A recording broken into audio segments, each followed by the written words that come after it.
Hello, welcome back to The Reading Mama. My name is Heather, Mama to 8, an eclectic reader. I am going to be sharing some of my favorite mother's books today.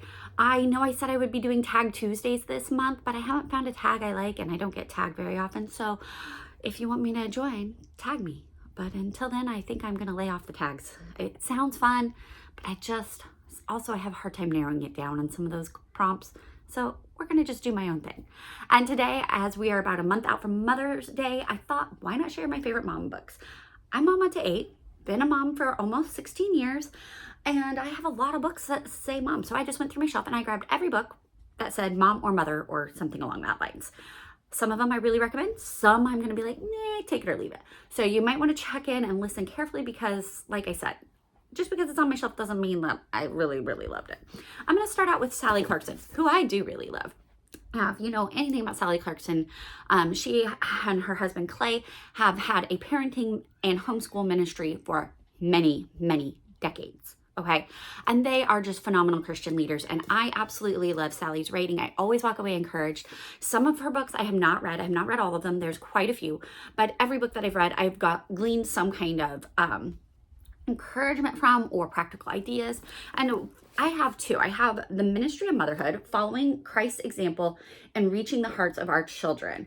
And so I feel like this one is very discipleship focused. And then I have The Mission of Motherhood, Touching Your Child's Heart for Eternity. And honestly, I read these so long ago, I can't tell you what the difference is. I could try, but I would be lying. I'm looking at the back here to see if I know. I think one is a lot older. I think this one's older than this. But I feel like this one is very practical teachings. I don't know if this one was more just like encouraging or if it was also practical. Because I feel like this one had a lot of practical information of how to disciple your child, whereas this was the encouragement to disciple your child and to obviously learn on your own. So I always like these. If it says Sally Clarkson on it, I'm going to recommend it, and I pretty much will buy it. I bought most of her books. She has a great parenting book, Life Giving Home, Life Giving Parenting, that she wrote with her husband, and some good homeschool books as well. Other books that I love, another author is Cindy Rollins. Now, this may be a little niche. She is a homeschool mom with a large family. She has like the opposite of me, which is boy. She has mostly all boys and then one girl, whereas I have all girls and one boy. And she's in a different stage in life. And I had the greatest honor to meet her at a retreat just about 2 months ago. And she is so down to earth and so sweet. And I kept thinking for months and months and months, what am I going to say to her? What am I going to say? And I ended up sitting next to her for one of the meals. And what came out of my mouth was, thank you for this story and tell me about your kids.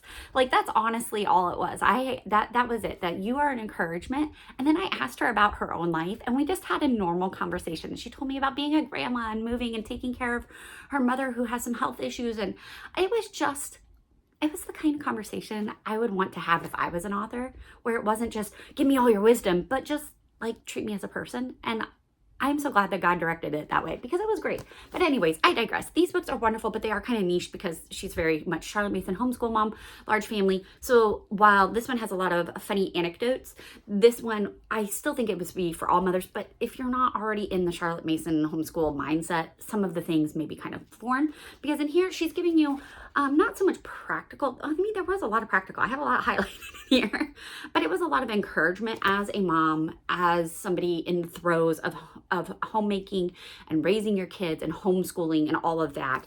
And then some practical tips for homeschooling with a Charlotte Mason method and what that really plays out as in a home, because it's not, you don't have to follow the curriculum to the T. It was just encouragement to live life together and build those relationships.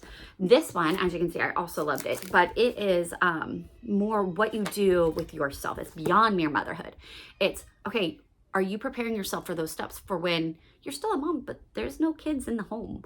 Are you still going to be a person? And developing those habits of continuing your education and your study and love of the world around you and finding the passions and hobbies that are going to keep you going in those years when you aren't carpooling kids everywhere.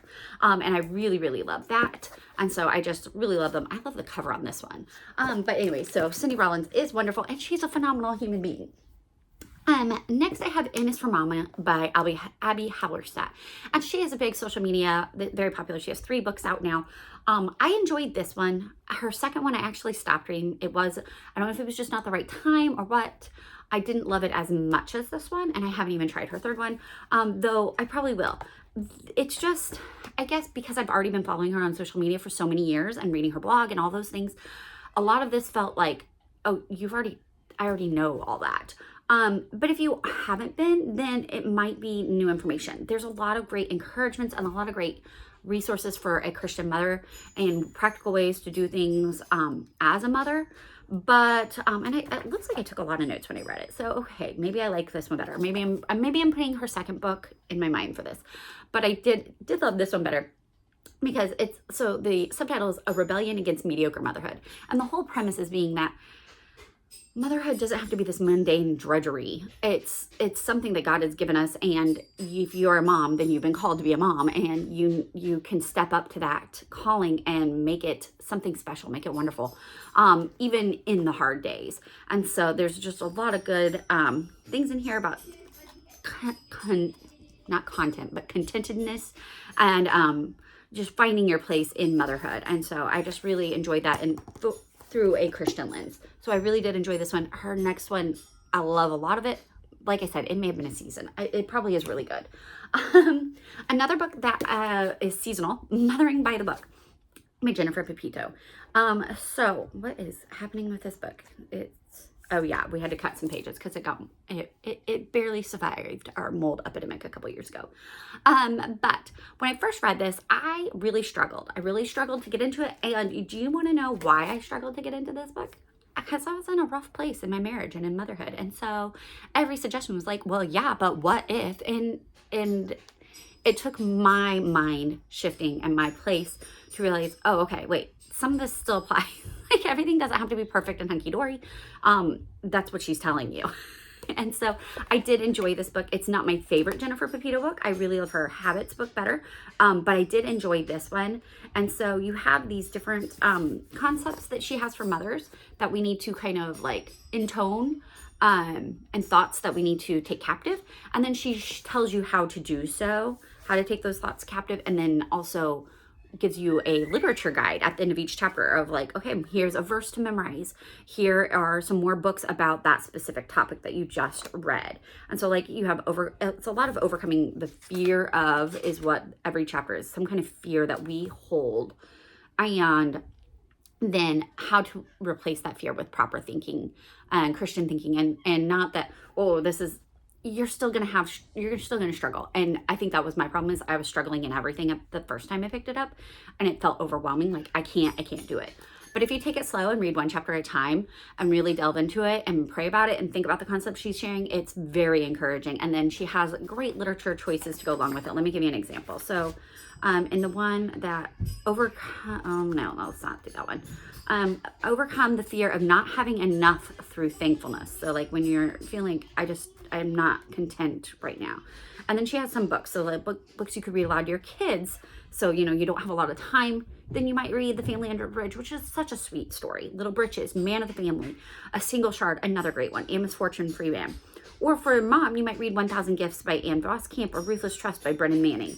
And so she just has those, and she has study questions. And so it's better. Like I said, I had to get to a mental place to enjoy it. But I did. Once I overcome my own selfish focus on myself and everything that was going on with myself, then I could see, okay, here's things I need to change, and here's how I can do it in a Christian way by focusing on God, focusing on trusting Jesus, and here are some practical steps, and here are some ways that will help me with my bookish, through my books that I love.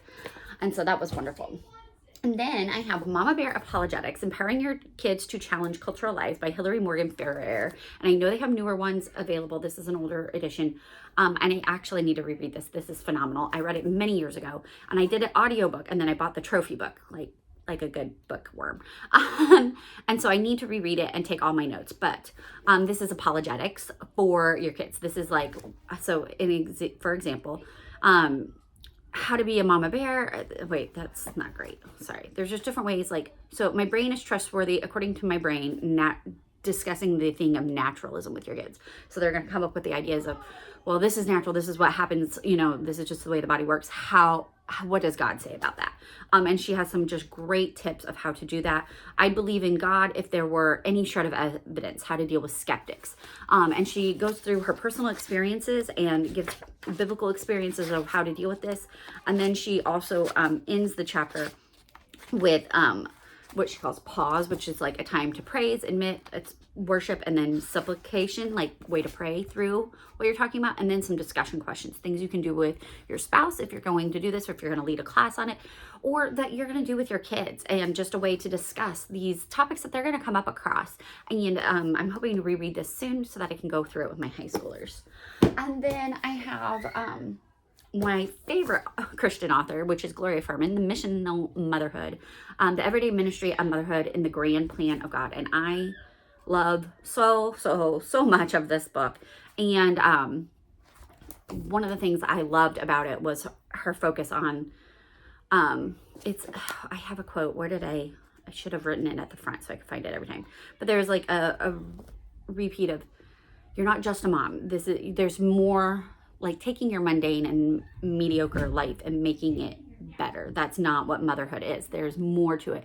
This is your mission. Because a lot of times, we as Christians will be like, well, if I'm not leading the class and teaching the Vacation Bible School and doing all these different ministry things, if I'm not out on the mission field in a third world country, then I'm not really serving the Lord. And that's just not true. And now this is a mom serving in a mission field in the Middle East writing this, but she's saying even when you're at home in America or Europe or wherever your home country is, if you're a mother, that's your mission field. If you can do other things also, great. But your first priority is to your husband and to your children and to your home.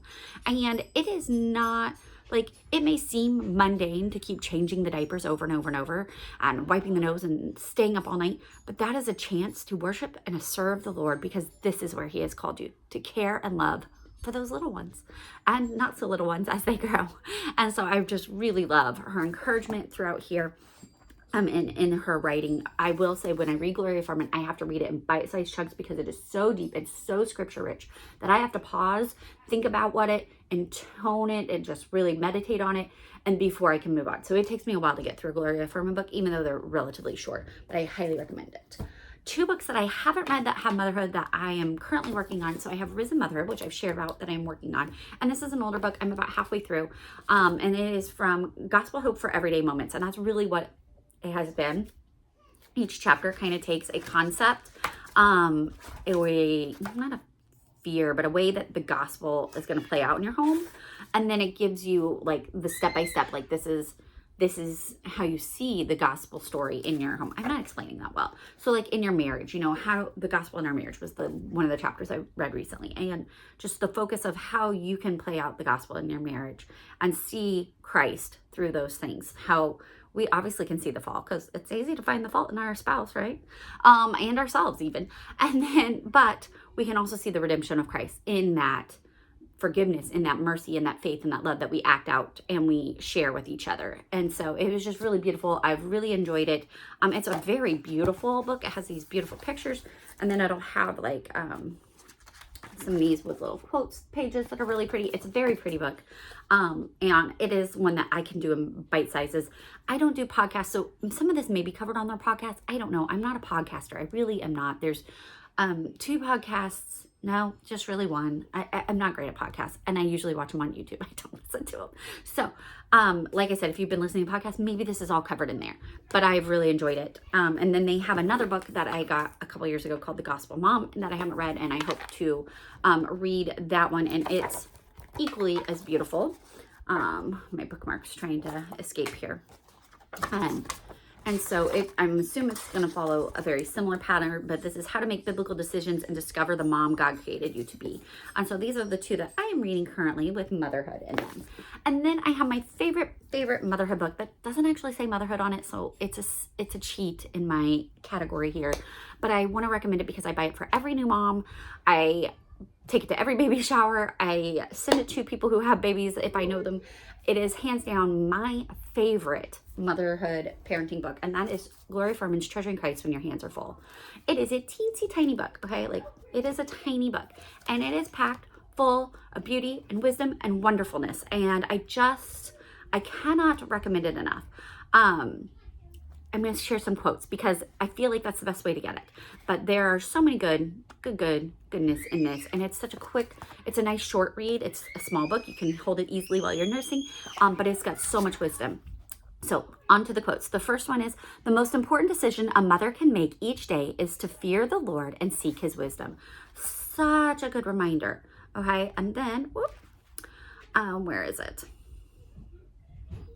I'm trying to find the one that I want to share. Here we go. The highest aim of womanhood is not motherhood. The highest aim of womanhood is being conformed to the image of Christ. I mean, come on. And then let's see here. Last little motherhood encouragement from Gloria Furman. Allow motherhood to incline your heart to worship and bless the Lord who fills your hands with blessings. So as a mama who is often told that my hands are full, and they are, I absolutely love this book. It is so encouraging. It is a cheat. It doesn't say mother in there, but Treasuring Christ When Your Hands Are Full, and it does say it down here, Gospel Meditations for Busy Moms. So it does have moms right there and the subtitle. But those are all of my mom books that are on my shelf. I'm sure I've read other books that are great, and there are some that are parenting. They don't say mom on them. And so please drop down your favorite books of encouragement, whether it's whatever it is for mothers, or just your favorite book to give to mothers or to receive as a mother. And we'll help build those wish lists for Mother's Day coming up. Thank you so much for watching, and have a blessed day.